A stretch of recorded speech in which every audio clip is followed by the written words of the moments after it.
The following message is transmitted at the request of the Western County Emergency Management. 2 prisoners have escaped from the Wyoming Conservation Camp in Newcastle, Wyoming.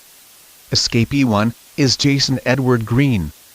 He is a white male, 5 foot 10 inches tall, 170 pounds, with blue eyes and a bald head or short gray hair. Escapee 2 is Robert Akin Simpson. He is a white male, 5 foot 10 inches tall, 130 pounds, with blue eyes and blonde hair.